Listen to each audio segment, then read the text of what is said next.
Por la señal de la Santa Cruz de nuestros enemigos, líbranos, Señor Dios nuestro. En el nombre del Padre, y del Hijo, y del Espíritu Santo. Amén. Señor mío y Dios mío, creo firmemente que estás aquí, que me ves, que me oyes.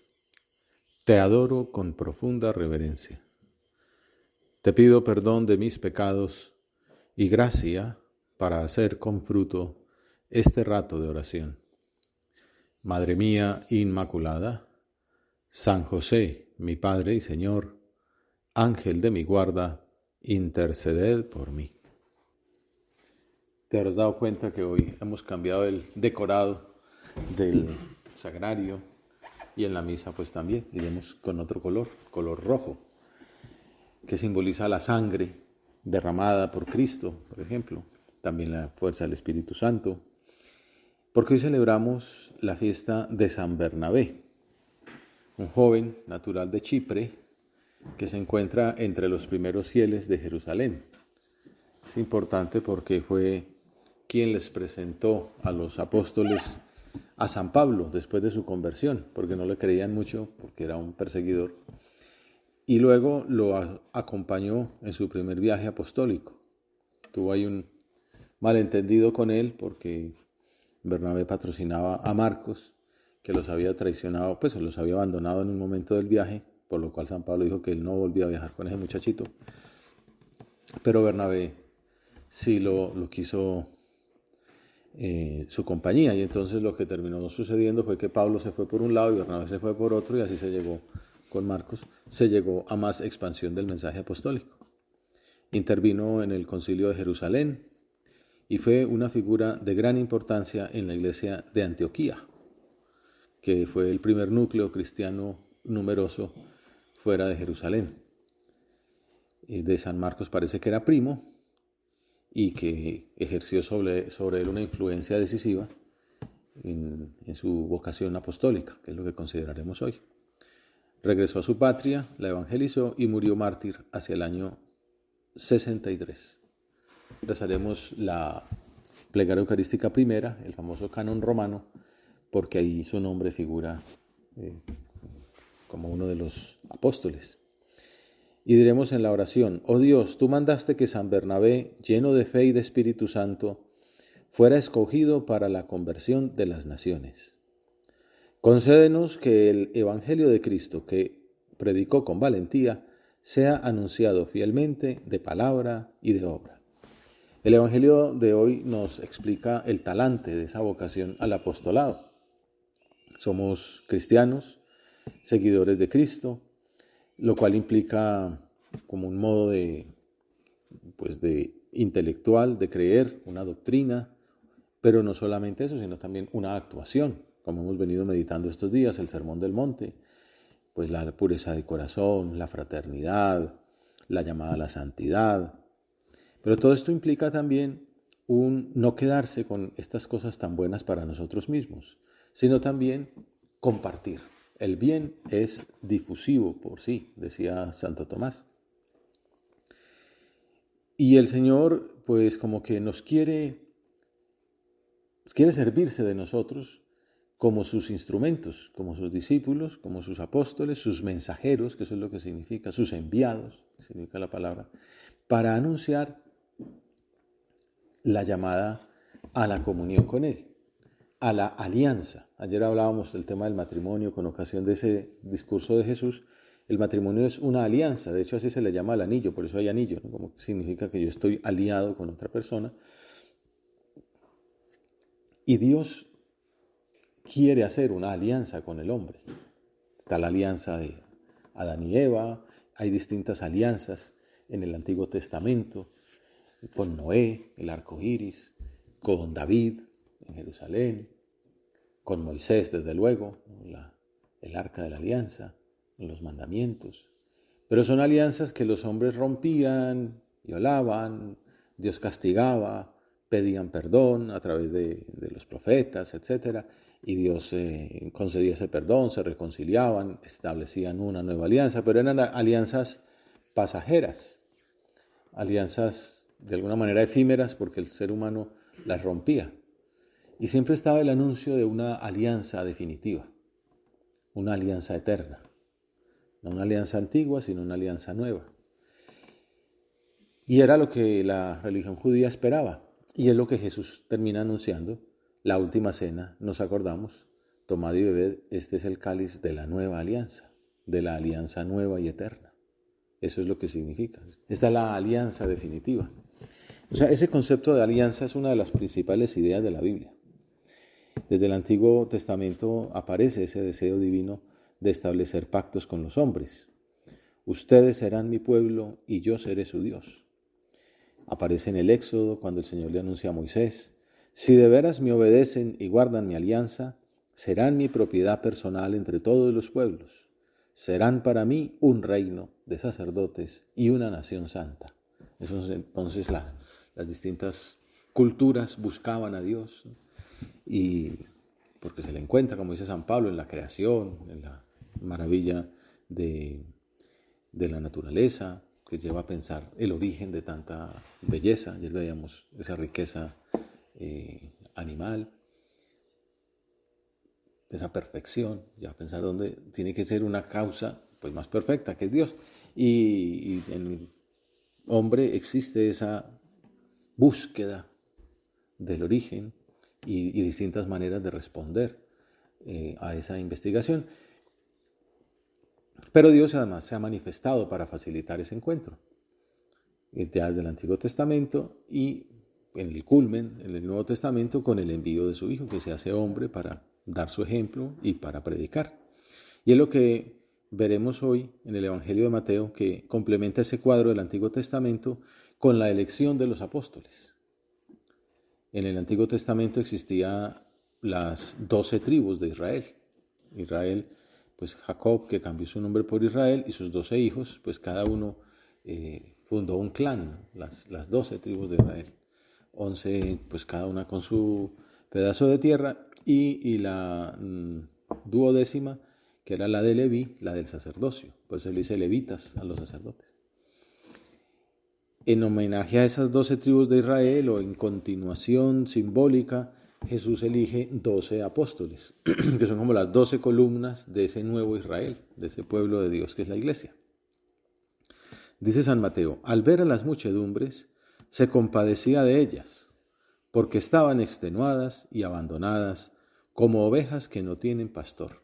Ese es el contexto, el amor de Dios por los hombres, de ver a la gente abandonada, buscando como a tientas, sin terminar de encontrar la respuesta a esas necesidades, a esas ansias del corazón humano de verdad, de amor, de belleza, de bien. Y por eso es interesante notar que el contexto de lo que vamos a considerar de la vocación de los apóstoles es la misericordia de Dios. Tú, Señor, llamas porque te compadeces de tu pueblo. La vocación a la santidad, la vocación a ser discípulo de Cristo, la vocación a estar más cerca de Él, no es un premio porque uno es muy bueno, es una manifestación de la misericordia. En primer lugar, con el llamado, pero también con el ambiente. San José María nos decía una frase con el pontificado de Francisco, que ha puesto como tan en primer lugar el tema de la misericordia, pues se han recordado esas palabras de San José María, diciendo: vuestra vocación es una manifestación de la misericordia divina, con la humanidad entera. Uno decía, no, pues claro, qué misericordia que uno que es una miseria lo hayan llamado, o qué misericordia con mi familia, que haya habido pues unas personas llamadas, que también se entiende a veces como que la llamada es solamente al sacerdote o a la monja. No, todos hemos sido llamados por el bautismo, pero esa llamada así a estar más cerca de Dios, como podemos experimentar en estos días, a la oración, a la misa, al servicio, a la alegría, al don de sí mismo, es porque Dios nos quiere mucho, porque nos perdona. Tú, Señor, llamas porque te compadeces de tu pueblo. Conviene resaltar que si el Señor nos eligió, no ha sido por nuestros méritos, sino ante todo porque quiere hacer notorio que la obra es suya. San José María decía que escribe con la pata de la mesa, para que se note que la obra la hace Él. Que usa instrumentos desproporcionados para llevar a cabo ese designio misericordioso. Continúa el apóstol diciendo: llamó a sus 12 discípulos y les dio autoridad para expulsar espíritus inmundos y curar toda enfermedad y toda dolencia. Y luego da el nombre de los 12 apóstoles. Casi todos los evangelios traen ese listado de Simón llamado Pedro, Andrés su hermano, Santiago el de Zebedeo y Juan su hermano, Felipe y Bartolomé, Tomás y Mateo el publicano, Santiago el de Alfeo y Tadeo, Simón el de Caná y Judas Iscariote, que fue el que lo entregó.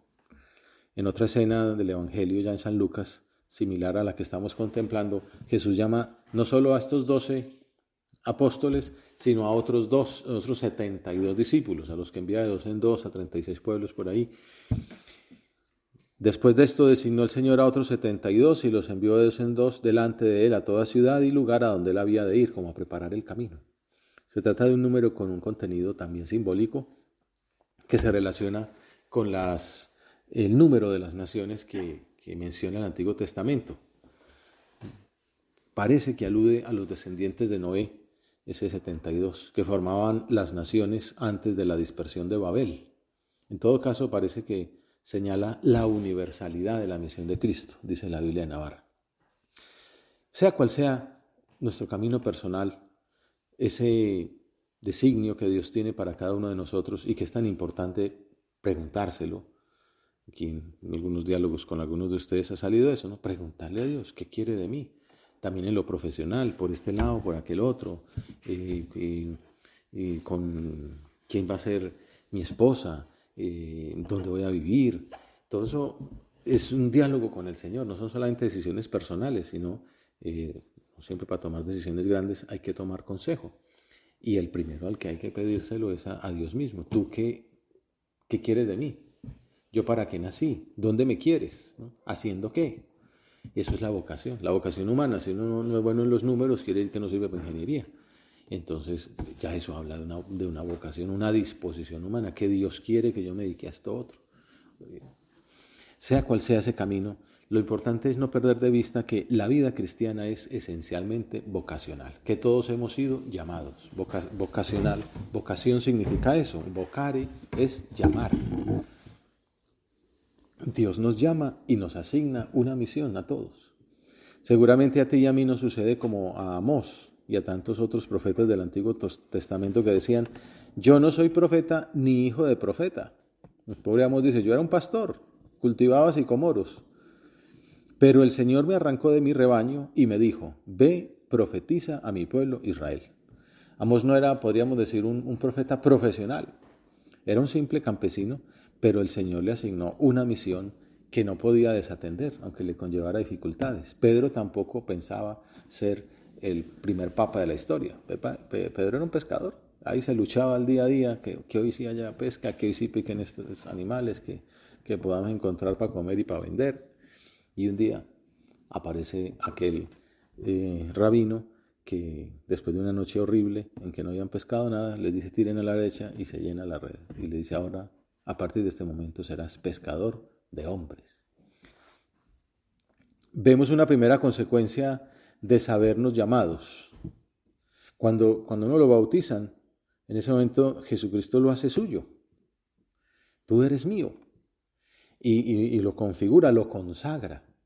Llamado a ser santo, como veíamos en estos días, sed perfectos como vuestro Padre Celestial es perfecto, y a ser apóstoles. Ir por todo el mundo y predicar el Evangelio.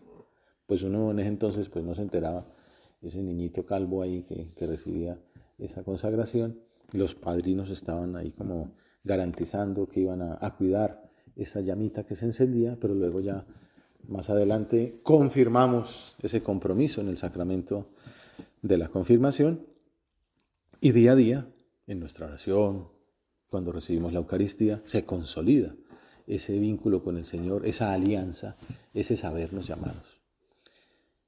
La vocación es un llamado obligante que configura la existencia. No es, pues, estar bautizado o no estar bautizado, no es como pues, ser hincha de un equipo o ni siquiera ser pues, de una nación. Es un compromiso. O sea, Dios me tomó como suyo y me dio un modo de ser, un modo de vivir y una misión, vocación y misión.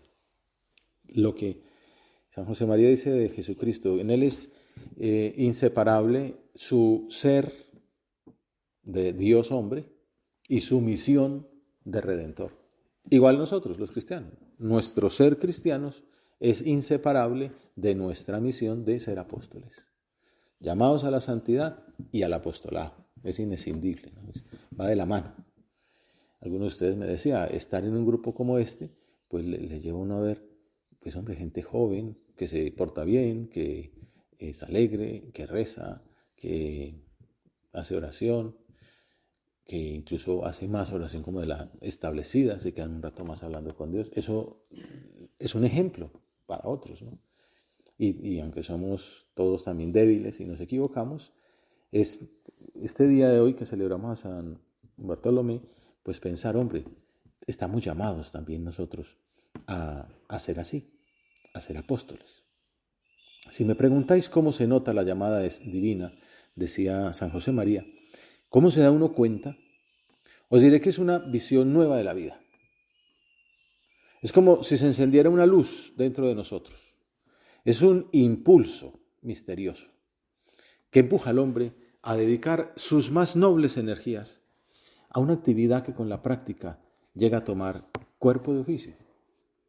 Esa fuerza vital que tiene algo de aludo arrollador es la vocación. Fuerza vital, impulso, esfuerzo, gracia, luz. La vocación nos lleva, sin darnos cuenta, a tomar una posición en la vida que mantendremos con ilusión y alegría, llenos de esperanza hasta en el trance mismo de la muerte. Es un fenómeno que comunica al trabajo un sentido de misión. Recuerdo esa anécdota de un autor francés, Etienne Gilson, que decía que estaba en París, pasó por una calle y se encontró unos obreros en una construcción. Y le pregunta a uno, ¿usted qué está haciendo? Y entonces este le dice, pues ya ve aquí pegando ladrillos. Muy bien. Y era lo que estaba haciendo, con un ladrillo, cemento. Y pasa donde el otro, ¿y usted qué está haciendo? Se le veía más contento, como más animado. Dice, yo aquí estoy sacando adelante mi familia. Y cogió un ladrillo y lo pega con el otro. Estaba pegando ladrillos, pero le había dado un sentido mayor. Aquello lo estaba haciendo para ganar el pan con el sudor de su frente y sacar adelante a sus hijos y a su esposa. Y luego el tercero estaba cantando un aria, ¿no? Y trabajando feliz de la vida. ¿Y usted qué está haciendo? Pues yo estoy construyendo una catedral.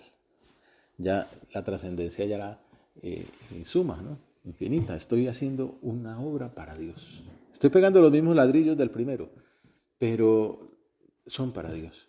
Esto es el fenómeno vocacional que comunica al trabajo un sentido de misión, que ennoblece y da valor a nuestra existencia. No estoy pegando ladrillos simplemente, no estoy pintando un armario, no estoy haciendo una fórmula matemática, no estoy escribiendo un artículo. Estoy haciendo una catedral, estoy trabajando para Dios, estoy procurando mi santidad, estoy respondiendo afirmativamente a la llamada divina y sobre todo también estoy haciendo apostolado. Estoy procurando que esto sirva para que las almas se acerquen a Dios.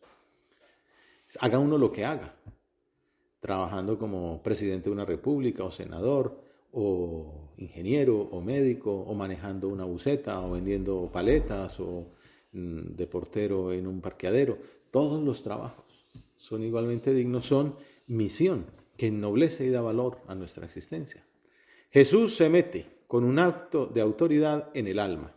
Esa es la llamada.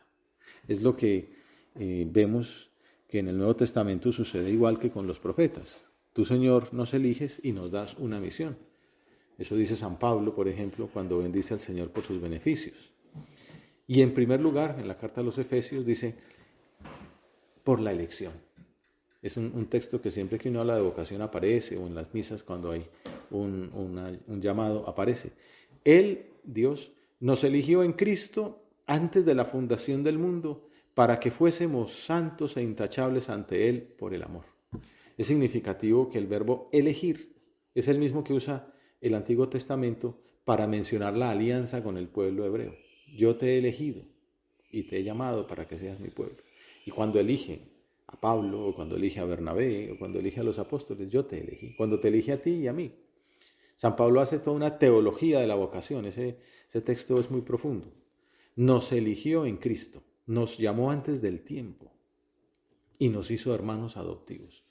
Claro, el tema del tiempo y el tiempo en Dios y el tiempo en los hombres es muy profundo, pero una manera de entenderlo a nuestro modo es, nos eligió antes de la fundación del mundo. Primero nos llamó y después hizo el mundo. Para que veas la profundidad de nuestra llamada. Nos eligió en Él antes de la fundación del mundo para que fuésemos santos e irreprochables ante Él por el amor. La vocación es una materialización del amor que tú, Señor, nos tienes, con la que nos facilitas seguir las pisadas de tu Hijo en el camino de la santidad en medio de nuestras circunstancias ordinarias, de nuestro trabajo, de lo que vamos haciendo cada día. Después de ese contexto como teológico, podemos volver a la llamada de Jesús y a la misión que conlleva. Dice, hemos hablado de Mateo, hemos hablado de Lucas. ¿Cómo lo presenta San Marcos? Dice, los fue enviando de 2 en 2. O sea, el Maestro toma a los apóstoles, a ti y a mí, y nos asigna un encargo. Gracias, Señor, por tu llamada. Te lo decimos ahora, por confiar en nosotros, por poner en nuestras manos a tu iglesia, a la humanidad de estos tiempos, a esos amigos, a esos compañeros de clase, a esa familia, a esos parientes, a esas personas que conocemos. En estos días a estos niños, ¿no? Y hay la historia de uno de ustedes en Instagram con un niño ahí con su discapacidad, pero se siente querido, se siente que han venido de lejos a visitarlo, que se preocupan por él. Eso también es llevar el amor de Cristo a todas las almas y a estos más necesitados. Pues para esa misión también, no solamente ya dijéramos asistencial, sino también para dar buen ejemplo al compañero, al colega de parranda, al compañero del equipo de fútbol, al que estudia con nosotros. Para esa misión contamos con la gracia del Señor, que nos reviste como a los apóstoles y con su autoridad para llevar a cabo la labor que Él nos asigna, dándoles autoridad sobre los espíritus inmundos.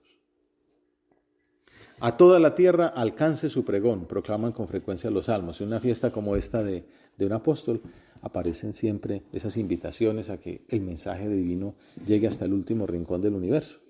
Dios quiere que seamos conscientes de que la vocación a la santidad no es un bien personal, egoísta, sino que es de por sí difusiva. La cercanía con Jesús es un fuego que debe contagiarse. Veíamos el domingo pasado en Pentecostés, estos hombres reciben el Espíritu Santo y lo primero que hacen es ya abrir las ventanas y salir, y Pedro empieza a predicar y ese día se convierte en 3,000.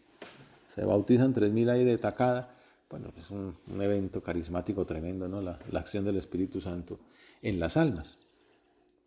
En la versión de este llamado que contemplamos al comienzo en el capítulo 10 de Mateo, el Evangelio concluye diciendo: a estos 12 Jesús los envió con estas instrucciones. No vayan a tierra de paganos, ni entren en las ciudades de Samaria, sino vayan a las ovejas descarriadas de Israel. Vayan y proclamen que ha llegado el reino de los cielos. Curen enfermos, resuciten muertos, limpien leprosos, arrojen demonios. Junto con la vocación y la misión, Jesús les comunica sus poderes, les da su gracia para repartir el don de Dios a manos llenas. Pero queda claro que es un don gratuito, por eso dice, gratis recibieron, den gratis. Y es que existe el peligro de que pensemos que el apostolado depende de nuestras capacidades, de nuestras estrategias, de nuestro buen hacer, de nuestra virtud. Y desde luego Jesús quiere servirse de ellas como instrumento, pero no hemos de olvidar lo que decía Benedicto XVI. La fecundidad apostólica y misionera no es el resultado principalmente de programas, de métodos pastorales sabiamente elaborados y eficientes. No, la fecundidad apostólica y misionera es el fruto de la oración comunitaria incesante. El Señor lo dice, rueguen al dueño de la mies que envíe obreros a su mies. Ahora que estamos haciendo oración, te pedimos, Señor, celebramos la fiesta de un apóstol, apóstol Bernabé, que nosotros también seamos apóstoles en primer lugar y que haya muchas vocaciones. Ha salido en estos días en las intenciones del Rosario, pedir vocaciones en la iglesia, ¿no? Alguno de ustedes ayer le preguntaba que si era verdad que había crisis de sacerdotes, ¿no? Estaban preguntando que si los sacerdotes pueden trabajar de esto, trabajar de aquello, pero bien poquitos curas que hay y nos sacando medio tiempo para hacer otras cosas cuando necesitan predicación, necesitan sacramentos. Y Otras veces he contado, ¿no? Como diócesis muy grandes como Bogotá, pues tiene poquísima gente en el seminario. Y Dios sigue llamando. Lo que pasa es que es más difícil y quizá hace falta esto que decía Benedicto, oración comunitaria incesante, rogar al dueño de la mies que envíe obreros a su mies. Y entonces este momento, Señor, queremos pedirte, haciendo aquí nuestra oración, darte gracias por nuestra vocación y considerar la misión apostólica que conlleva. Te pedimos de modo incesante por la fecundidad de nuestra labor. Ayúdanos a no olvidar que debemos ser personas de vida interior, de oración, de sacrificio. Lo que dice Camino, tu apostolado debe ser una superabundancia de tu vida para adentro. Una persona con vida interior, enamorada de Jesús, como que le brota el ejemplo y la palabra que llevan a los amigos a tomarse en serio la vida cristiana. Dice San Marcos, les encargó que llevaran para el camino un bastón y nada más, pero ni pan, ni alforja, ni dinero suelto en la faja, que llevasen sandalias.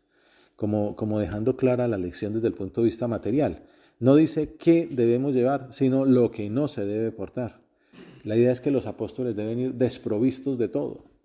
Prohíbe incluso llevar provisiones. No pueden cargar alforja. Entonces hay un exégeta que explica que se trata de vivir de manera pobre, aunque su pobreza no es el estoicismo o la indiferencia filosófica como la de algunos autores de esa época, como los Antístenes o Crátenes, ni siquiera como la superación del mundo que propugna Buda. Los discípulos, dice Nilka, anuncian el nuevo reino que consiste en quedar a merced de Dios, confiados en Él, pero no una túnica de repuesto. San Agustín dice que con esta prohibición les invitaba a caminar en la sencillez, a evitar la doblez. Y decía, quédense en la casa donde entren hasta que se vayan de aquel sitio. El apóstol no es vagabundo, debe permanecer en la labor con constancia y fidelidad, pase lo que pase. Y si un lugar no los recibe ni los escucha, al marcharse sacúdanse el polvo de los pies, en testimonio contra ellos. Les anuncia que el apostolado conlleva contradicciones. Que los amigos se burlen, que una persona se aparte, que pierda un trabajo, que no sea bien recibido lo que uno dice en algunos ambientes. Todo esto pues lo padeció Jesús, pues también sus seguidores lo pueden sufrir. Jesús en este caso lo acababa de sufrir en su propia tierra. Casi lo querían despeñar por haber anunciado que se estaba cumpliendo las promesas de Isaías. También le sucedió a Amós, el profeta que mencionamos al inicio, que no soy profeta ni hijo de profetas. Y Amasías dijo a Amós, vidente, vete, huye al territorio de Judá. Allí podrás ganarte el pan y allí profetizarás. Pero en Betel no vuelvas a profetizar, porque es el santuario del rey y la casa del rey. O sea, el hombre va de parte de Dios y el rey dice, váyase de aquí, no nos interesan sus profecías. El Evangelio concluye con una actitud de los apóstoles que es parecida a la del Señor. Si aprendemos de él, también lo imitaremos en su obrar humano y sobrenatural. Ellos, después de estas enseñanzas de Jesús, después de darles esa misión, salieron a predicar la conversión. Echaban muchos demonios, ungían con aceite a muchos enfermos y los curaban. Era como un signo de la proximidad del reino y que ya Dios estaba entre ellos. Salir a predicar. Es el mensaje que el Papa Francisco transmitió recién elegido en la Jornada Mundial de la Juventud en Río. Luego decía algo parecido en Panamá hace unos años y ahora nos estamos preparando para la próxima en Portugal. Pues decía el Papa, queridos jóvenes, ya que estamos también como en la recta final de nuestro proyecto social, pues sintámonos como interpelados especialmente por estas palabras del Papa Francisco. Queridos jóvenes, cuando vuelvan a sus casas, no tengan miedo de ser generosos con Cristo, de dar testimonio del Evangelio. Jesucristo cuenta con ustedes. La Iglesia cuenta con ustedes. El Papa cuenta con ustedes. Que María, la Madre de Jesús y Madre nuestra, los acompañe siempre con su ternura. Y concluye con las palabras de Jesús. Vayan y hagan discípulos a todos los pueblos. Amén. Te doy gracias, Dios mío, por los buenos propósitos, afectos e inspiraciones que me has comunicado en esta meditación. Te pido ayuda para ponerlos por obra. Madre mía Inmaculada, San José, mi Padre y Señor, Ángel de mi guarda, interceded por mí.